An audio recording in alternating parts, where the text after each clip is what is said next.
Now, regarding sort of political art, okay, so in England, for example, there's been a massive scandal around COVID, PPE, protective equipment.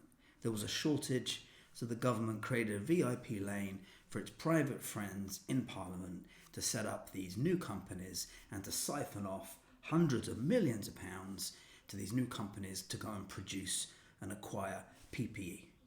Now, it turns out it's been a great big con, an absolute waste of time, waste of money. And yet some people in the House of Lords, some people made hundreds and hundreds of millions of pounds from this dodgy PPE that didn't even work, that's sitting in warehouses now, that's just rotting, that wasn't fit for purpose.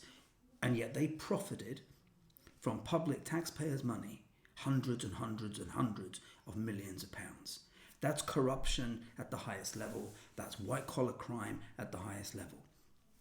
Where's the songs about this? Where's the music? Where's the rock and roll? Where's the film? Where's the art? Where are the artists that are clamoring to get the studios open to actually make art about this horrendous, horrific corruption and greed at the highest level? That to me is an inspiration. That to me is something that I'm personally going to get into and create art around that. The list goes on. Take Exxon back in 1970. Their scientists did research and were fully aware that global warming from human activity was going to produce climate change that we now see today. The warmth, the fires, the floods, all of it.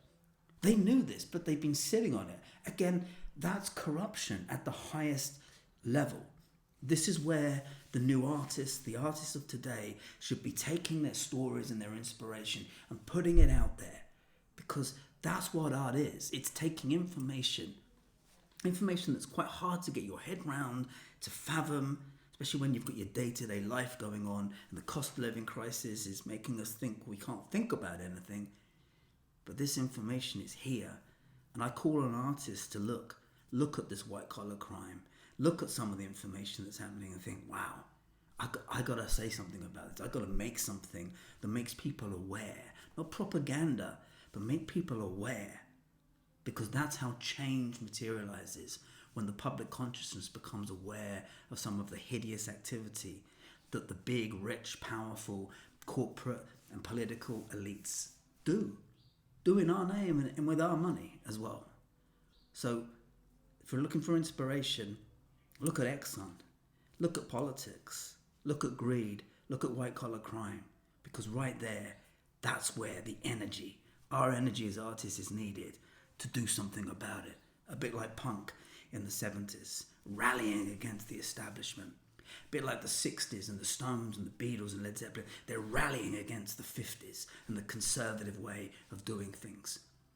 Each artist epoch should be channeling things that have gone before, information that they know, so they can say, not in my name. And as an artist, I have a duty, I have an ability to express something in form that challenges something that is anti-human, that goes against what living a good life should be about.